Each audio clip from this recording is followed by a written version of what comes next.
स्वामिन् नमस्ते नतलोकबन्धो कारुण्यसिन्धो पतितं भवाब्धौ मामुद्धरात्मीयकटाक्षदृष्ट्या ऋज्व्यातिकारुण्य सुधाभिवृष्ट्या स्वामिन्नमस्ते स्वामिन्नमस्ते स्वामिन्नमस्ते स्वामिन्नमस्ते स्वाराज्य साम्राज्य विभूतिरेषा भवत्कृपा श्रीमहिमप्रसादात् प्राप्ता मया श्रीगुरवे महात्मने नमो नमस्तेस्तु पुनर्नमोस्तु नमो नमस्तेस्तु पुनर्नमोस्तु नमो नमस्तेस्तु पुनर्नमोस्तु।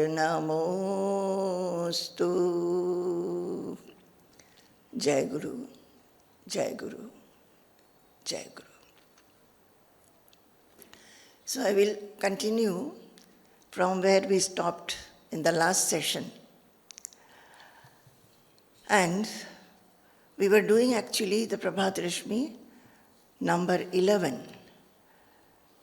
which Swamiji spoke on 15 July 1997. And he is again and again chanting this shloka from Bhagavad Gita,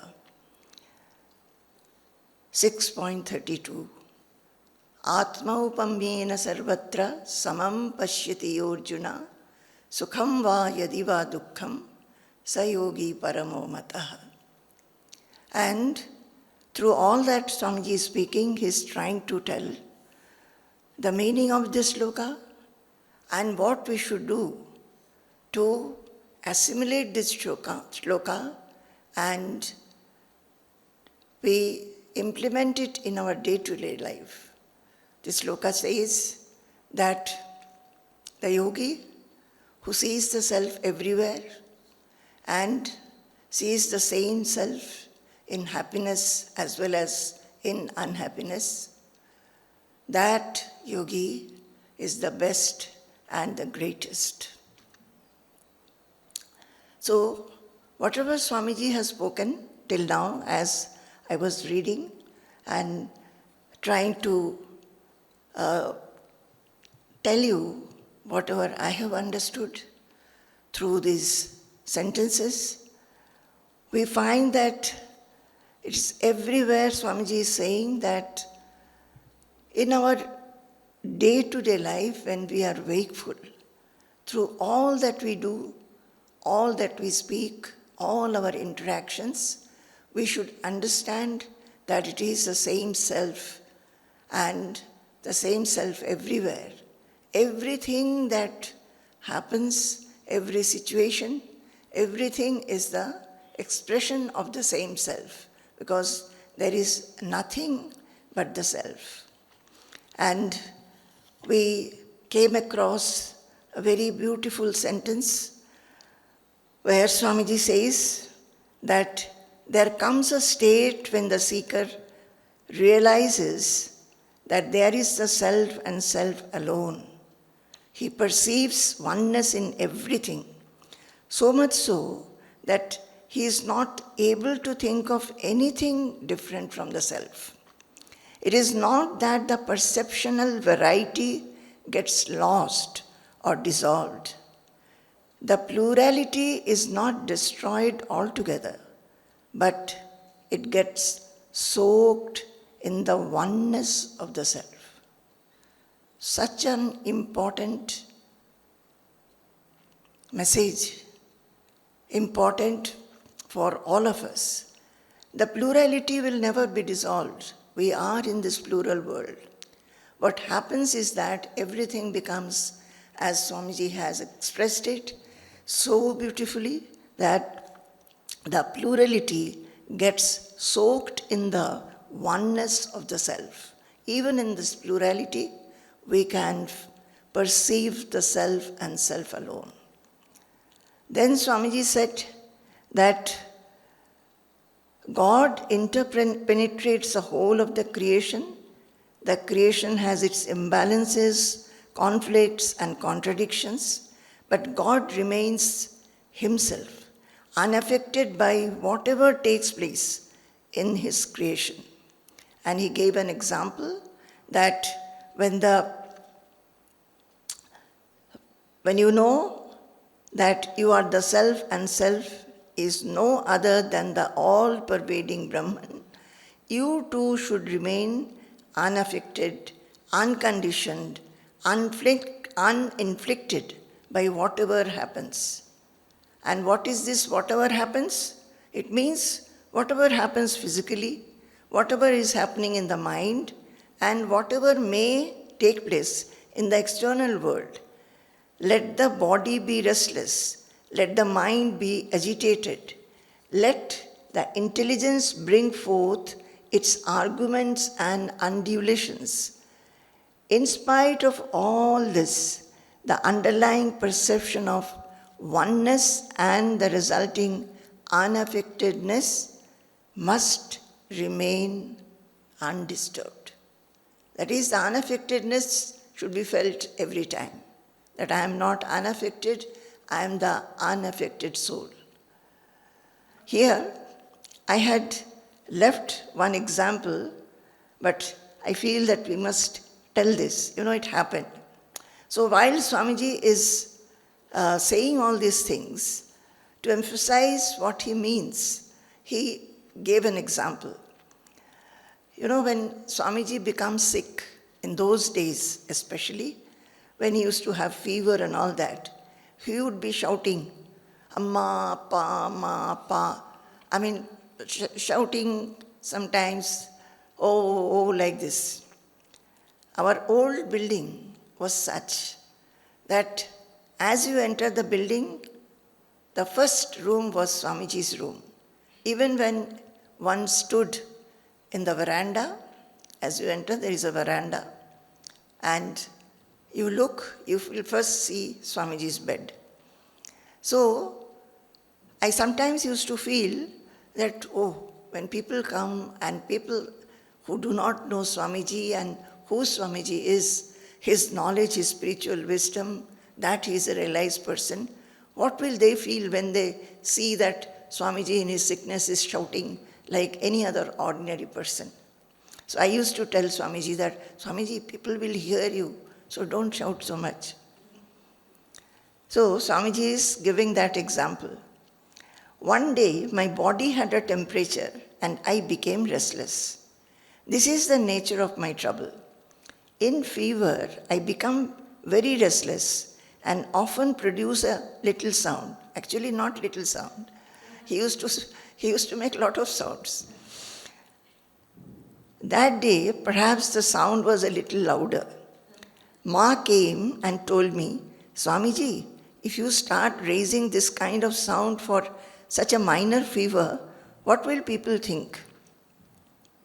So Swamiji said, I said, what will they think?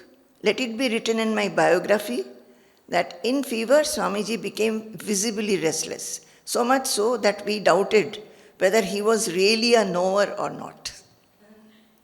So, by this example, what Swamiji is telling is that whether it is happiness, unhappiness, health or ill health of the body, a knower will do the normal functions, but he will be always seated in the self. He will never feel that something or anything is different from the self. So he told us, what will people let them think? You can write in my biography that Swamiji used to shout like this and we used to fear that people will think that he is not realized. So he continued, why don't you write it? During my lifetime, you may not honor this great understanding. But after my body falls, it will be a point of revelation for many. Then he said, my dear souls, I am open. Let the body or the mind be restless. Let the intelligence have its functions. There must be a perceptional ability in you by virtue of which the Atma will be felt uniformly. Uniformly.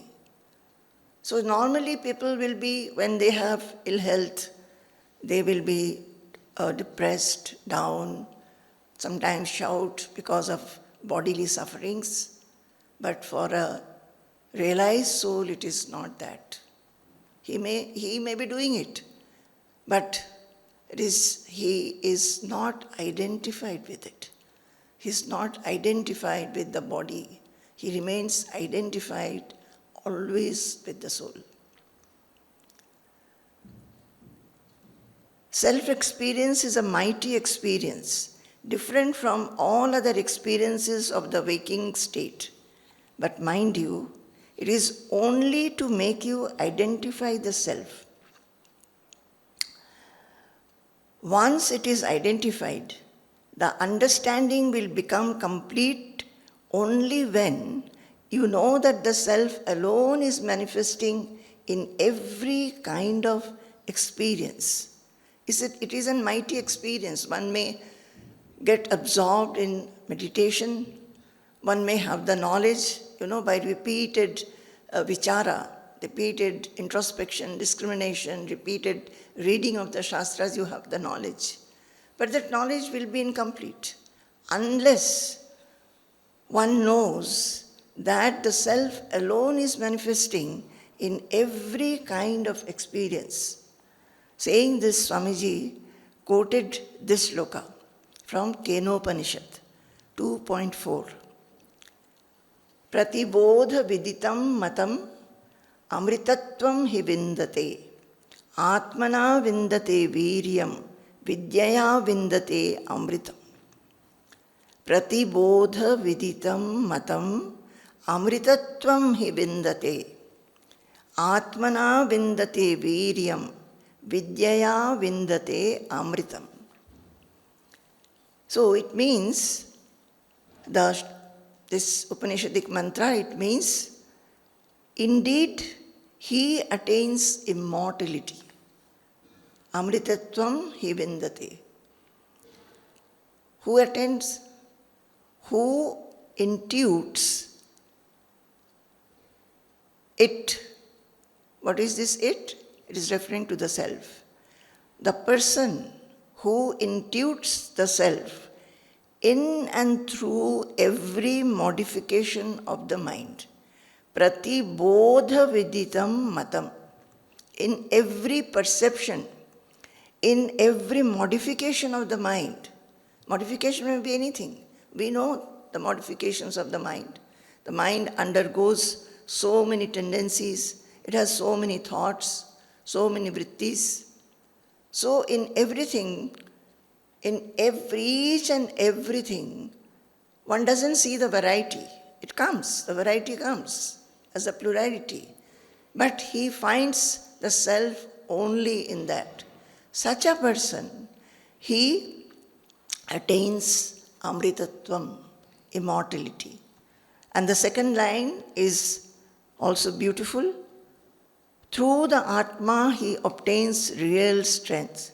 Atmana vindate viryam.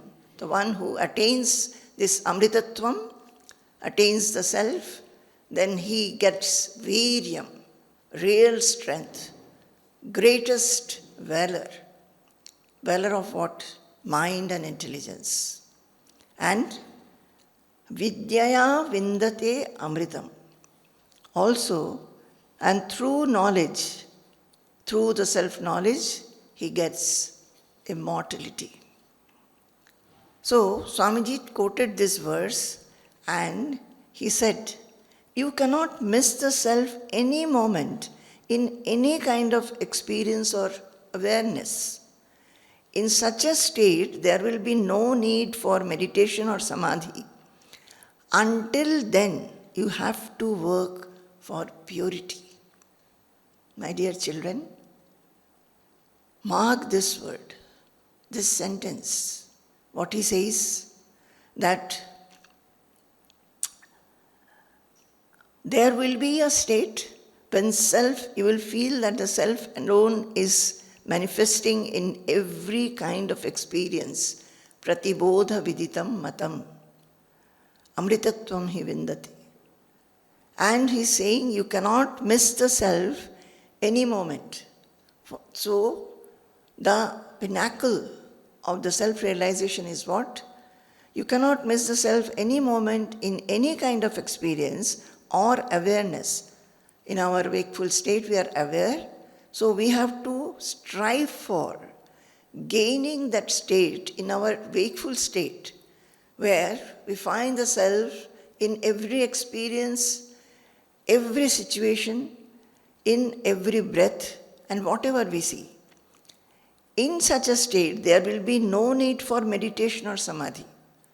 There will be no need for samadhi or meditation, because the aim for meditation is to gain this self-knowledge. But what happens? There is a state when, while you are active, you are in that self-knowledge state, and the self-realization becomes yourself. That is why it is called Brahmavid Brahmaiva Bhavati. The one who attains the knowledge of the self or Brahman, he becomes the Brahman. Then he doesn't have to strive for it anymore. Suppose I want to go from here to the town. I will be walking towards the town. And then I will not walk anymore, because I have reached my destination. After we reach a destination, is there any meaning of walking further? Similarly, when that state is reached, where you feel the self and self everywhere, my dear children, one has to make effort for this. And when will be the effort made? During our waking hours. When we are working, when we are active, when we are interacting. And we reach a state when nobody has to tell us that we have to strive. You will find that everything has become this infinite, and you will never fall from that state. Swamiji many times tell this shloka, Tattvam adhyatmikam drishtva, Tattvam drishtva tu bahyataha, Tattvi bhutaha tadaramaha, Tattvat aprachyuto bhavet. This is from Mandukya Karika. It says, Tattvam adhyatmikam drishtva.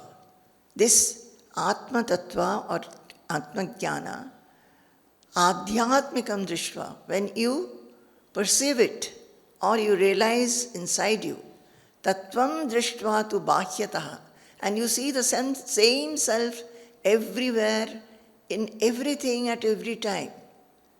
Tattvi bhutaha, you become that self, become that knowledge. Tadaramaha, you rejoice in that self.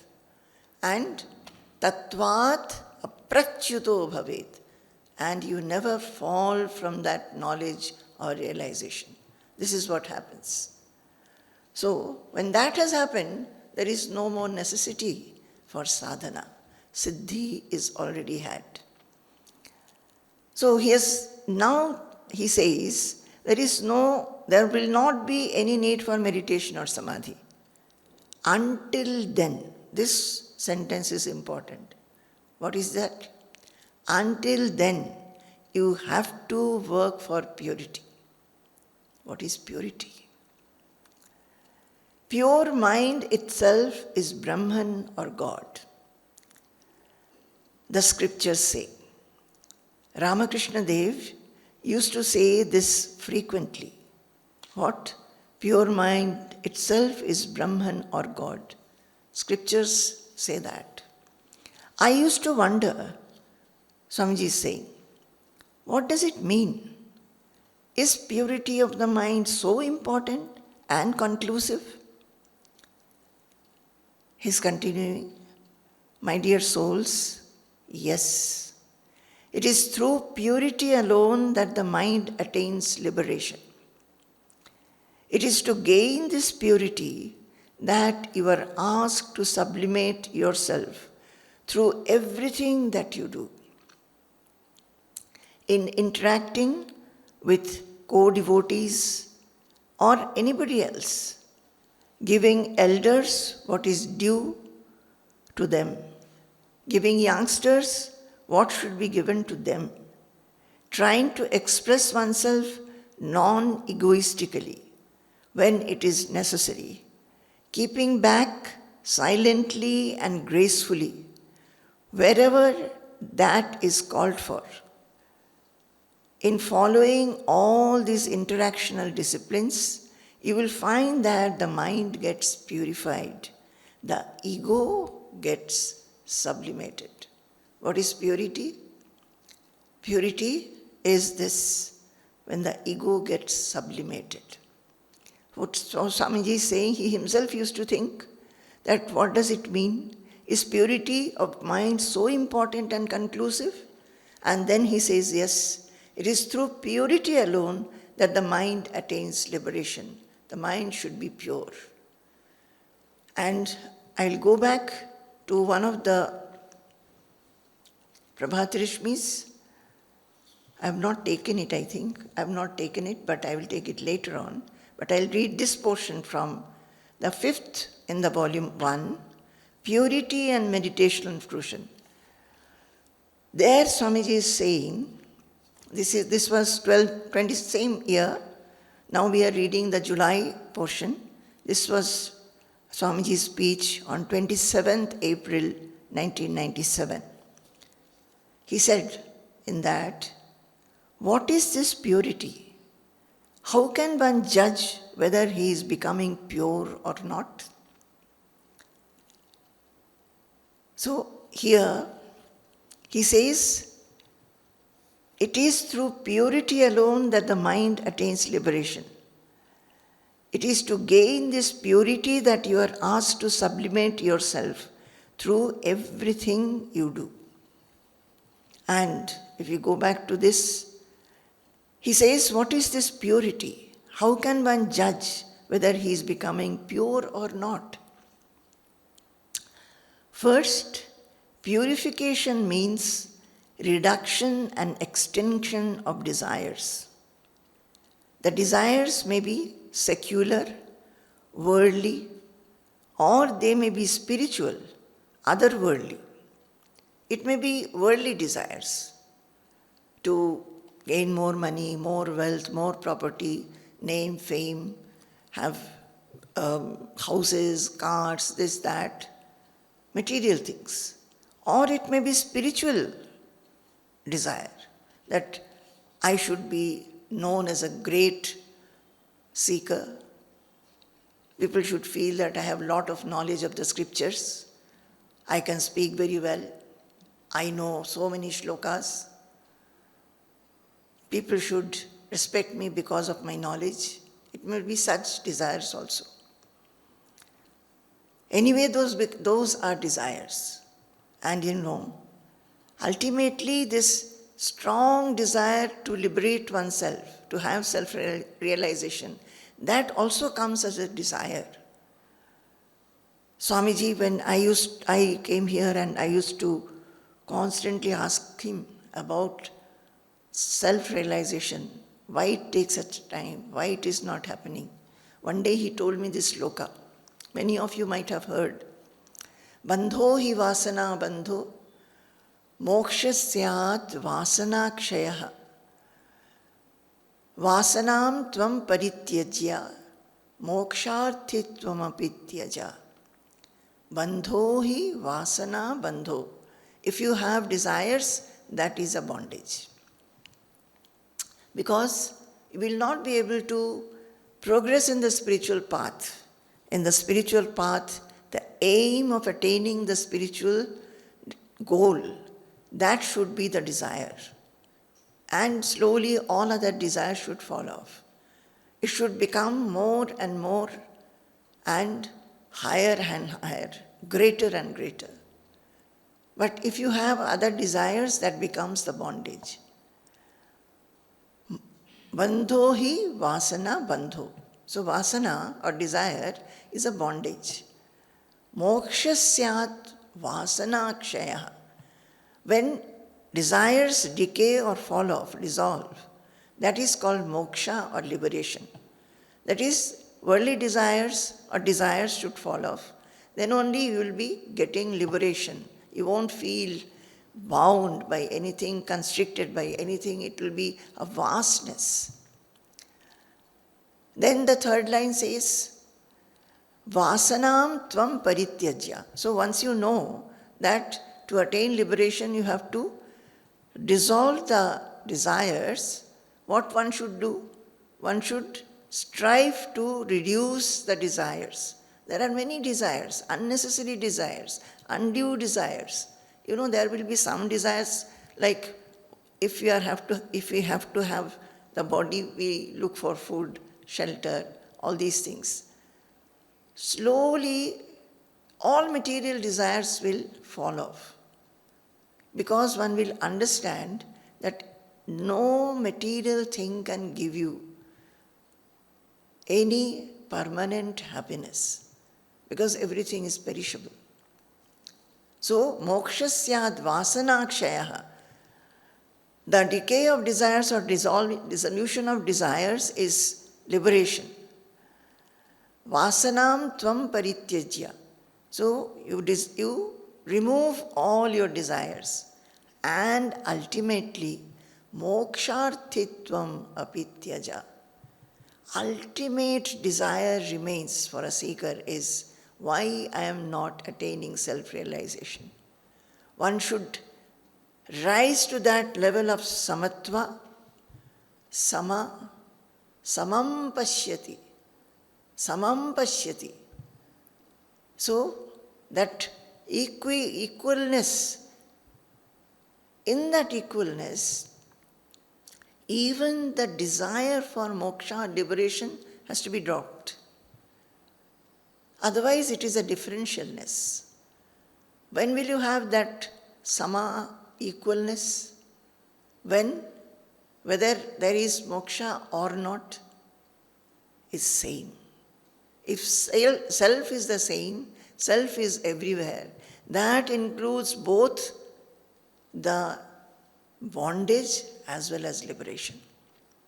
So for a seeker, initially, in the initial stages, one must strive to become more and more aspiring, more and more yearning for liberation.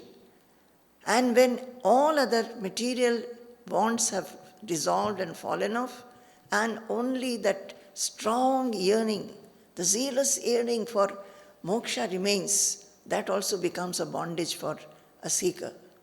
Then one, what has to do? One has to leave that also, thinking that Atma upamyena sarvatra samam pashyati Arjuna sukham va yadi va dukkham sayogi paramo mataha. For that state, whether you get or not get, it's all the same because everything is the expression of the self that has been attained.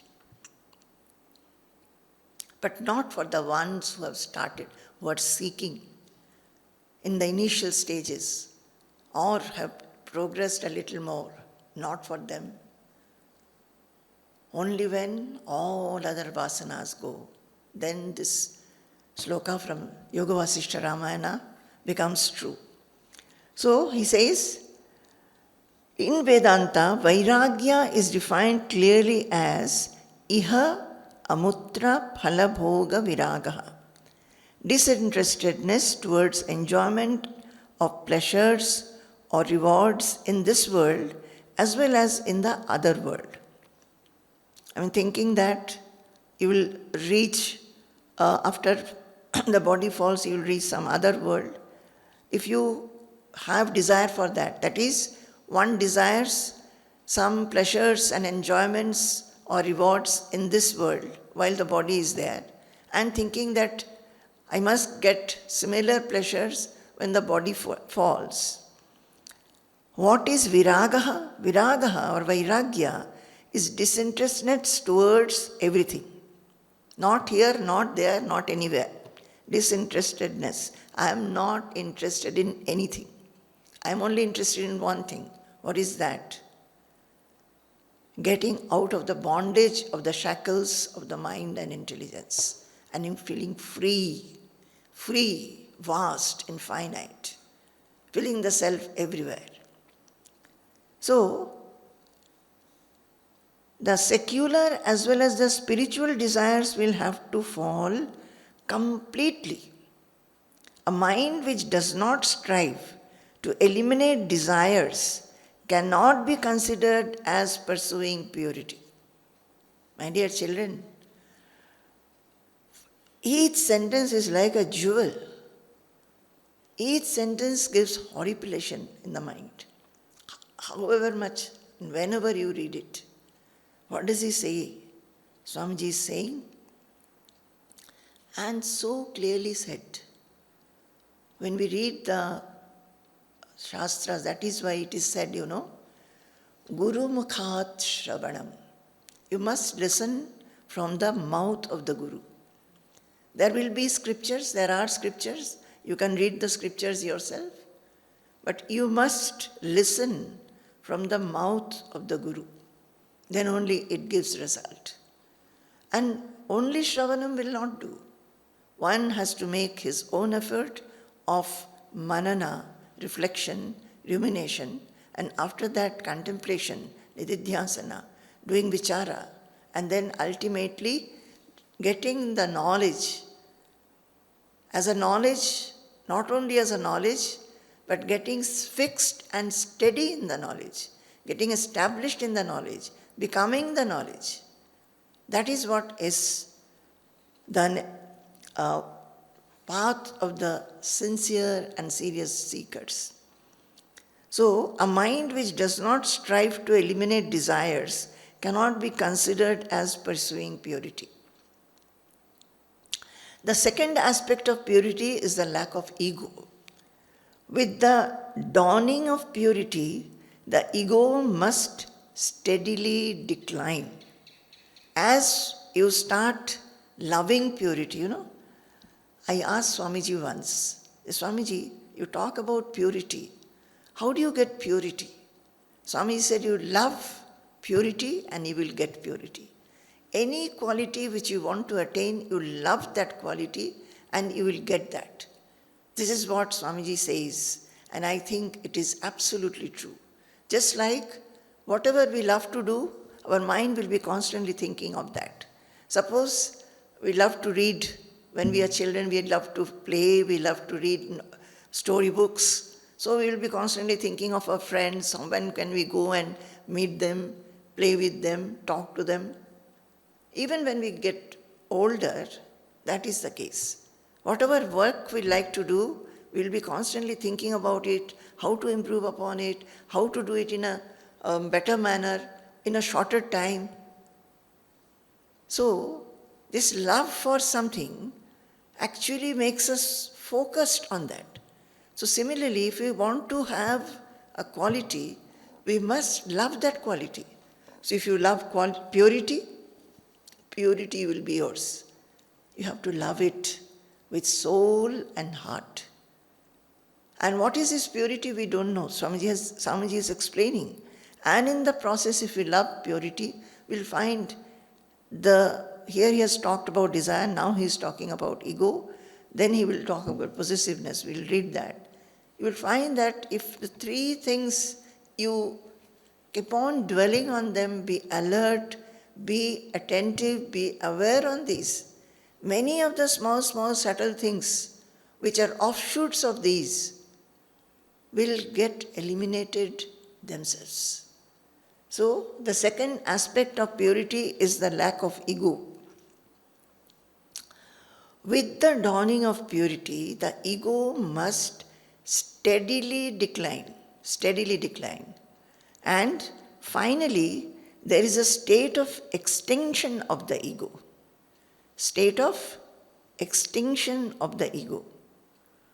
What is this ego? Now, what is this ego?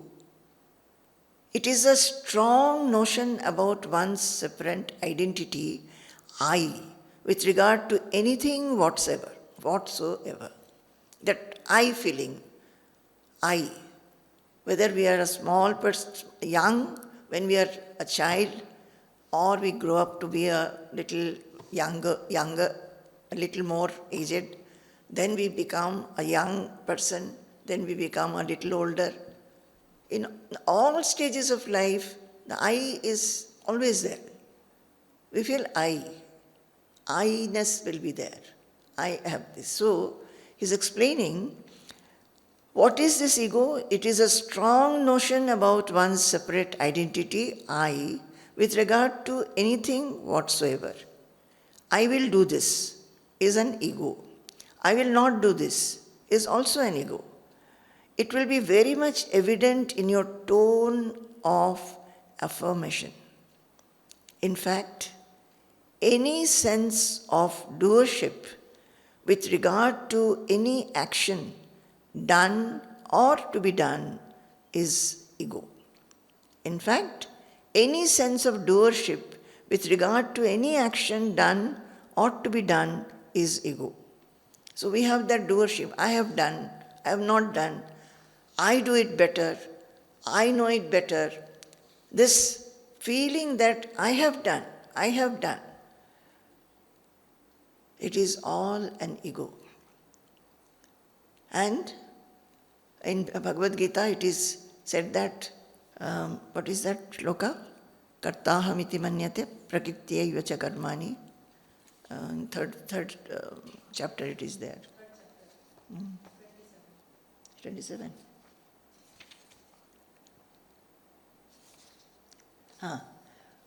Prakrite kriyamanani gunaih karmani sarvashah ahankara vimudhatma kartahamiti manyate. So Arjuna is being told by Krishna, because Arjuna was, as you know, he became very grief-stricken and completely depressed. He threw away all his Gandiva, his bow, arrow, everything fell. He was not wanting to do this war for which he has worked so much, so hard, done so many austerities, got so many very powerful weapons. And he's saying that I don't want to fight. But the fight was for righteousness and dharma. So Krishna is trying to give him this spiritual knowledge. And there, what Krishna is trying to tell him, you have to act. Arjuna said that I'll go to the forest. It is better to go to the forest. And Krishna is saying, no, that is not the way. You must be active. And this, whatever Krishna has said, is relevant to everybody in every age. To know how to work, with what attitude to work, and why we should work. All these things. So, here in 3rd chapter, 27th shloka, Krishna is telling Arjuna, Prakritehe kriyamanani gunaih karmani sarvashah ahankara vimudhatma kartahamiti manyate. All actions are done by the nature, Prakriti, through its gunas. You know, everything in this world is combination of the 3 gunas, Sattva, Rajas and Tamas. And they are in various mixtures. So, if our actions also, they are propelled by these gunas. So all actions are done by Prakriti through its gunas. One who is deluded by egoism thinks, I am the doer. When one is having ego that I am doing, doesn't understand that because the nature is making him do. It is the will of the nature, will of the Creator that is making him do. When he doesn't understand that, he feels I am doing. And that brings in the ego. I am more educated than you are. I am more intelligent. Or even vice versa, somebody may feel self-pity that, oh, I do not have intelligence, the other one has. So that I-ness, any kind of ego, it has to be eliminated. In fact, any sense of doership with regard to any action done or to be done is ego. See, even, seekers, renunciates, they have ego. We have had the fortune of meeting a saint in Kailash Ashram, Harihar Tirtha Maharaj. He used to speak very little. He would just give darshan. If anybody asked anything in 1 or 2 words, he used to give reply. So one day somebody asked about tyaga, renunciation. So he said in Hindi, त्याग का अभिमान भी अभिमान है. He said that even renunciates, sannyasins who renunciate, they are supposed to be dissolving their ego, but they keep their ego of having been a sannyasi, having renunciated, that I have renunciated, so I am better than the householders. I have renunciated the world, so I am better. This ego remains. So to find out one's ego, it is also called self-effacement. The identity that tells that I, that identity has to be completely dissolved. I am not, Swamiji says, no, I am nothing, I have nothing, I want nothing. That I am nothing. I am nothing. One has to reach that kind of a feeling towards everything and everybody. We get irritated by people's behavior. We have blamefulness. We find fault. We criticize. We grumble. But a seeker at every step should go towards this I want nothing. Whether it is honor, dishonor, good behavior, bad behavior from others, doesn't matter to me at all, because I am seated in the self. Both good, bad, everything is the expression of the self. Understand by the intelligence.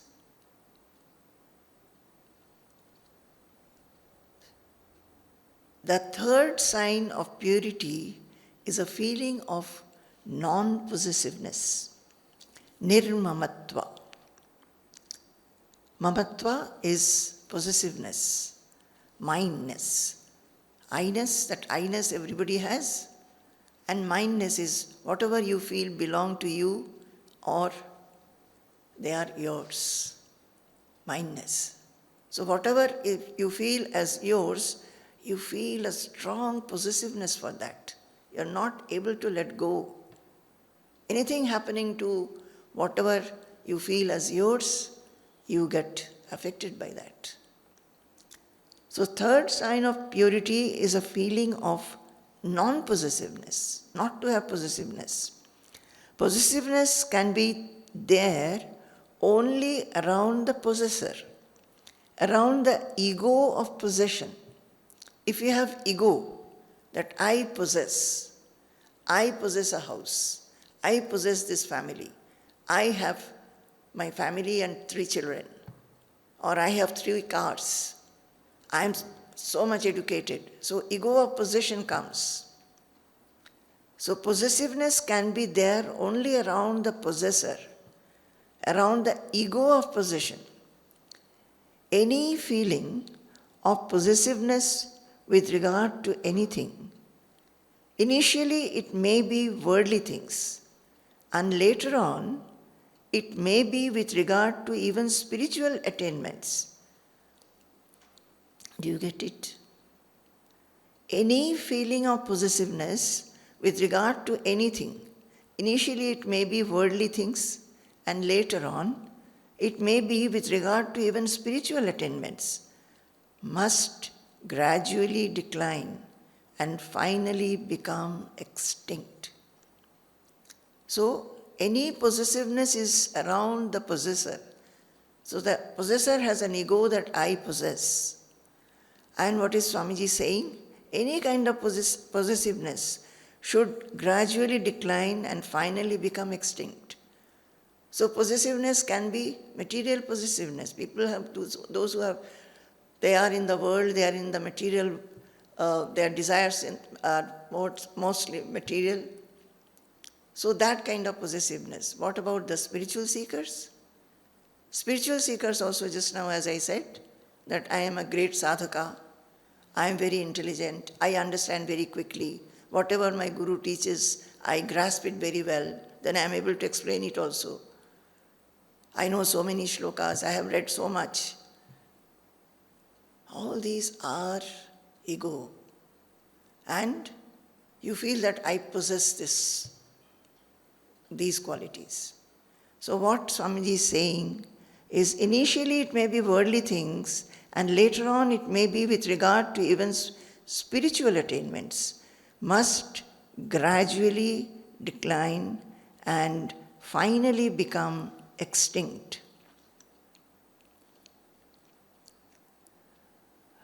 So I'll go back to what I was taking, self everywhere. Why did I come there? Because here Swamiji said that there is a state where you will understand that the self alone is manifesting.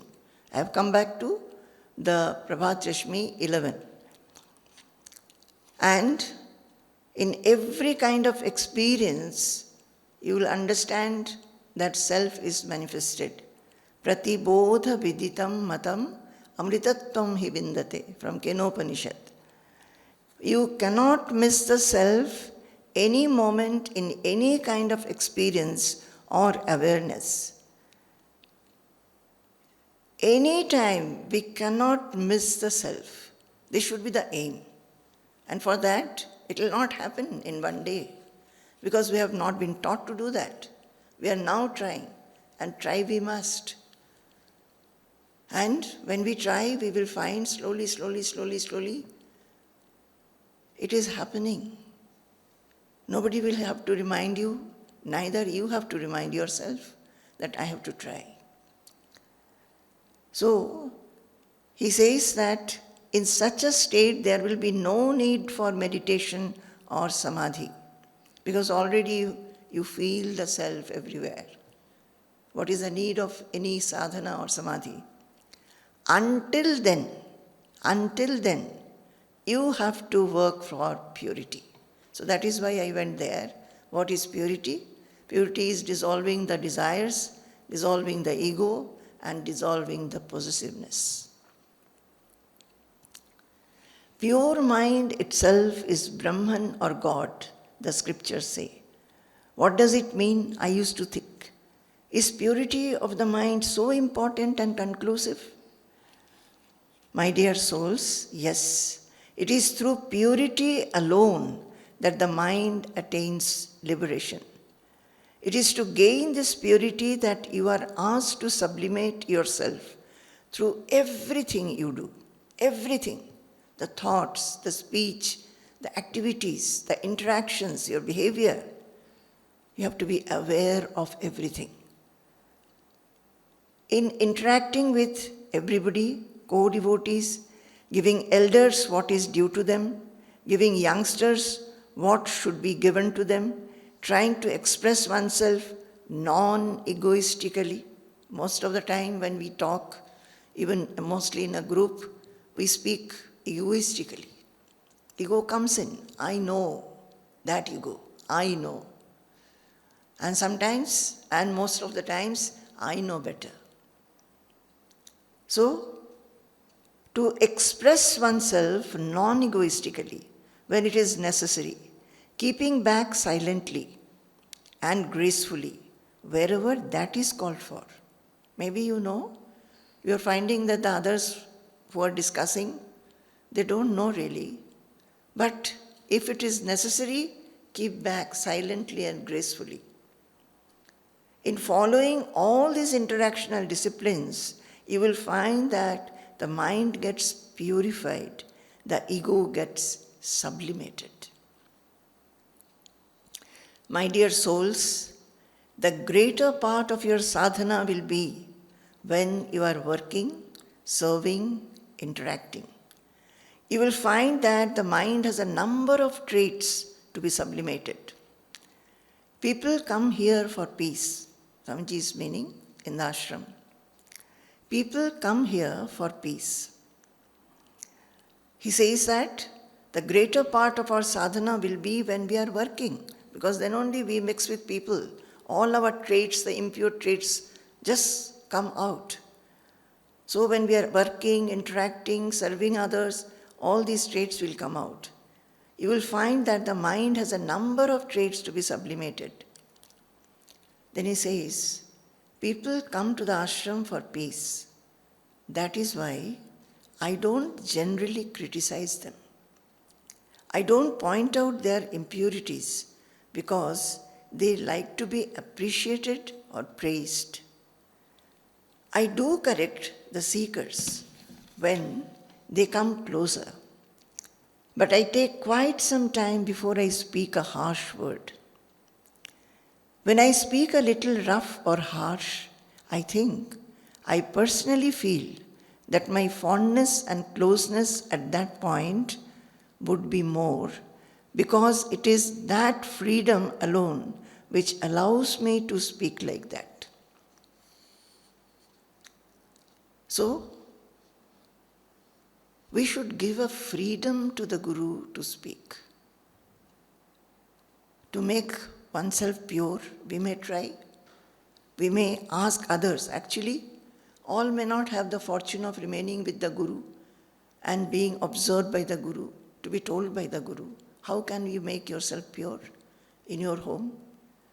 Tell the people around that if you find something wrong in me, please tell me so that I can correct myself. But the ego will not allow us to say so. Even if some comment is made, we get annoyed and feel, no, and we justify ourselves, our behavior, our speech, and everything. We should give freedom to people to tell. Maybe always it will not be all correct. So you introspect. If it is not correct, let it go. If it is correct, work on it. And in the eyes, at the feet of the Guru, in the direct vision of the Guru, as Swamiji is saying, we must give him a freedom to tell us. If suppose he says that this is this or that is that, we should not justify. We should take his words and work on it. And pray that we not only pray, we should feel blessed that he has pointed it out and work on it so that the impurity gets dissolved. We should not justify and say, no, I am not like that. It is a great blessing, and that is what the Guru does, if he gets freedom to do so. In my life, at the feet of Pujya Swamiji for nearly 40 years now, I think I have always told, it's not that I have never made mistakes, it's not that I have never always did the right things. And I think I have given freedom to Swamiji to tell me harshly, rudely, softly, gently, in whichever manner. The mind sometimes feels, when somebody says something, there is a feeling that, oh, it's not so. But I can tell you from my own experience, I have always felt I am blessed that this has come to light. At least Swamiji has pointed it out, and I will work on it. Maybe I have taken time, but I have always done so. Even the other day, I think in Jamshedpur, he told me, and I know his ways with me, in a very grim face, when he says, I have to tell you something, but not now. That means people are around, so he doesn't want to say. then I know that he has to say something which I have to correct. So in Jamshedpur, I have forgotten now what has happened. He said, that day I wanted to tell you something. Remind me, I have to tell you something. So I told him at the first opportunity, I said that Swamiji, you said that you will say something. Then Swamiji said, you did like this, you spoke like this. Was it necessary? You could have been softer. Sometimes he says, you should not give me any reply. Just listen what I am saying. So this time also he said that. Don't reply. Just listen and do what I am saying. So I said, when he told about the incident, I said, yes, I also felt that I suddenly reacted and spoke a little, not harshly, but it could have been said in a different manner. And I tell you, with my experience, if ever, it used to happen earlier, suppose I take a time to understand what he is saying, I would give some reasons why I did this. He will go on and on and on patiently, sometimes quite vigorously, to make me understand that what I have done is not a seeker-like attitude. My dear children, the Guru doesn't say that you particularly, you are mistaken. Guru always wants us to become pure so that we can fast progress towards the truth. So if you give him freedom, he will tell us where are the impurities, where are the deficiencies, where are the shortcomings, and will try to help us. That is why in Viveka Chudamani, the Guru says, Ma Bhaishta. He says that, don't fear, I am there. I will take you where you have to go. I will make you cross the ocean of suffering and misery. So, he says that if I get freedom, then alone I can speak like this. To the nearer and dearer ones, I have told times without number. My role is to make you praiseworthy, not to praise you myself. He has always told to me, to the other brahmacharinis, he says that, what do you want me to do? To praise you? I want to make you praiseworthy. I want to hear that others praise you. So, this interactional facet of the sadhana is very important in the ashram life. And I would say in any life, not only the ashram life. Swamiji is particularly talking to the retreat participants who have come for retreat, that is why he is saying. But when they go home, what will they do? Any interaction is actually a blessing and an opportunity to grow in the sadhana. It gradually makes you pure and sublime and almost unknowingly takes you to the level of samatva. Finally, one day, you sit in a place and get absorbed. The self-experience fills you, and as you come back to the waking world, you understand that the self permeates the world as well. It's not the self is only within us to be perceived and realized in meditation. If we do like this in every activity, every interaction, we try to feel the self, then what will happen almost unknowingly, it will take us to the level of samatva. In good, bad, sukha, dukkha, In all the opposites, it will find the self. Every opposite will be an expression of the self.